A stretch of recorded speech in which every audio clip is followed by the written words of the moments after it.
If any of you have been following my work for any length of time, Samos might be a familiar face to some of you.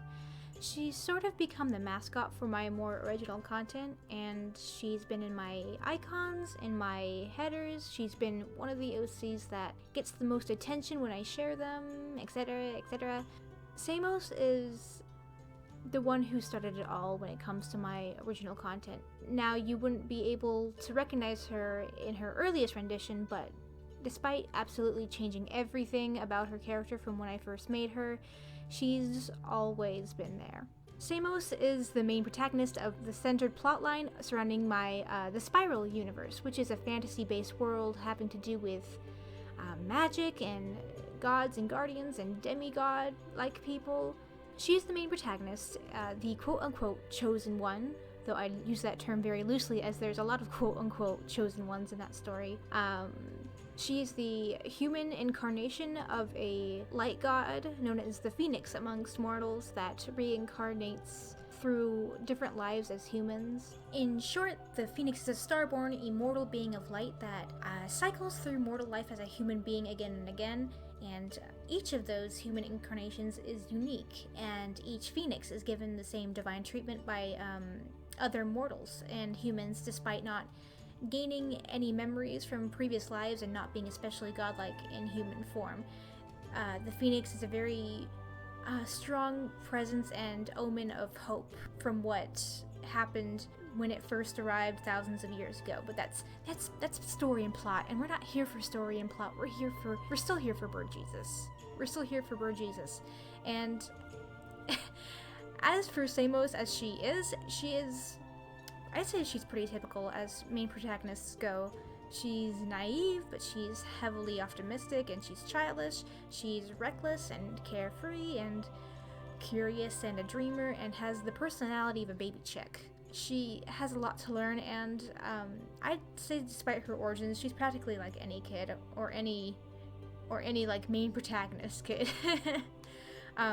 She's a very passionate human being, I'd say. She gains special interests left and right and will find any way to spend any amount of hours obsessing over a single thing or many things.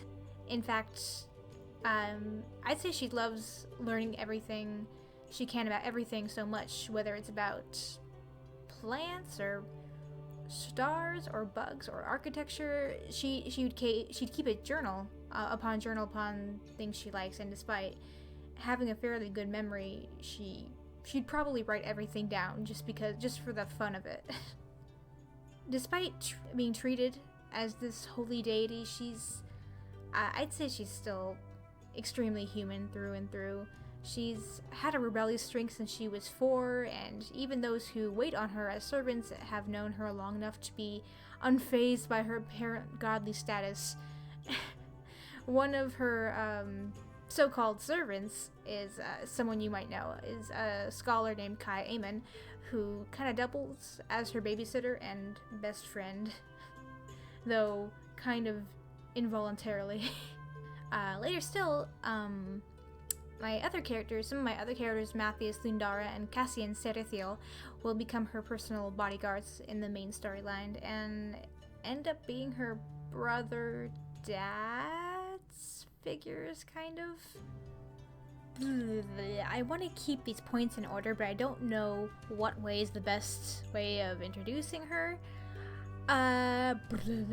Okay, I'm gonna go with her design first, because I think talking about visuals is easy.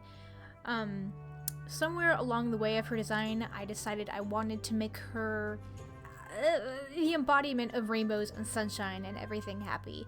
She gives us such a blissful and adventurous vibe in her personality, and I wanted to incorporate that into her design as best I could. Her outfit has a lot of bits and pieces and pockets and pads, and it's all for show. It's all there to make her look cool, and I think that's the sole reason why she dresses that way in the first place.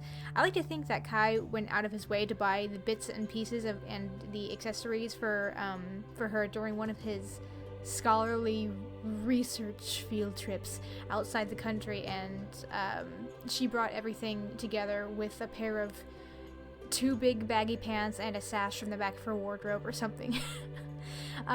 Look, she's so proud of herself too. It's a busy look, and I knew I had to make it earthy toned so it wouldn't distract from the natural human rainbow she is. She has like these huge pocket bags on her hips for all the little treasures she hoards, and I think I actually wrote down what she has in there too. Hold on a sec. Yep.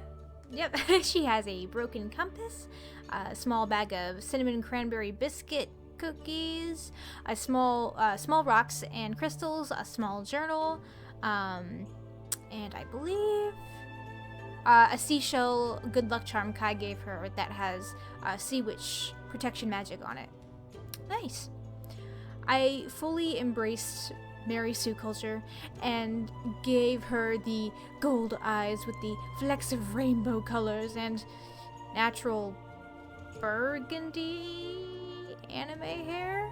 I guess I just really need to get the message across that she's a light rainbow bird god, I guess. I just have to force it in every facet.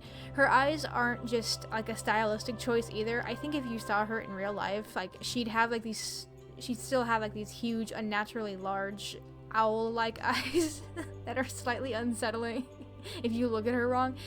Even her hair is a bit bird-like. I wanted to make it look like it's permanently blown back by some sort of invisible wind force.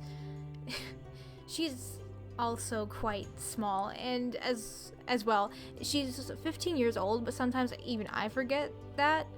A couple years back, her proportions were a little more Hobbit-ish, though I end up giving that to a different main protagonist to a different universe. Her being small is also one of the things she's self-conscious about as well. There have been phoenixes before her that have been physically shorter than her, sure, but she's also small in the the metaphorical sense, I suppose. She's small and powered next to them because, unlike them, she has no special magics or incredible skills beyond the norm in a world where magic and the use of one's energy to be superhuman is normal. She's surrounded by imagery with portraits and statues alike of her pastels in these huge marble castle halls with their fancy titles and their strong, warm presences, and she feels so incredibly dwarfed next to their shadows. She has this old soul, but she has this very soft heart, and I'm sure it's rough being told that, hey, you are this amazing person who is spiritually colossic, and that you've done all these amazing cool things, and you've made people so happy, and not remember any of that, not actually being the person who did any of that, and now she's born this time without those cool things, and all the cool things that made those people so amazed by them, and I'm sure she wonders where she stands now. Samos is a bright force and a beacon of sunshine in many aspects, but there are times where she does question why she, the Phoenix, the God force within her, would do that to herself, why the Phoenix makes the conscious decision to make her so different and forget everything. And that's what I really want to explore with her story whenever I decide to make it. I want to see Samos see the outside world once she makes the decision to leave with Robin, the Skyfarer, another character of mine, for this journey to rediscover who exactly she is and discover who she wants to be this time around. I want to see her break down from all this and rebuild herself up from the struggle she faces with this, from the ashes. Boom, there it is. Title drop. No, not really. With Samos, I want to teach others, and most especially to remind myself that having a soft and vulnerable heart and wearing your heart on your sleeve when the environment you're in isn't particularly forgiving of that isn't weakness, that it's actually incredibly brave. And that's going to stem throughout the story I hope to weave with this one day.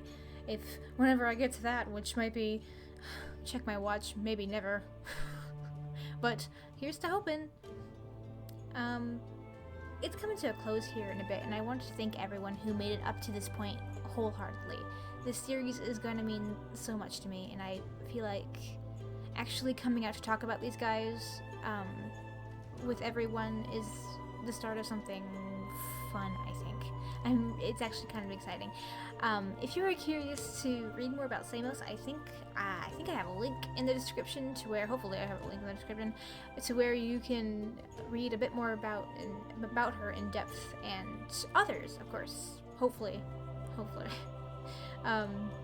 Next up is my favorite sea witch boy with Disney princess hair. I'd love it if you'd stay tuned for Kai Amen in the next video. I'm sure he'd be very delighted if you'd stay for him.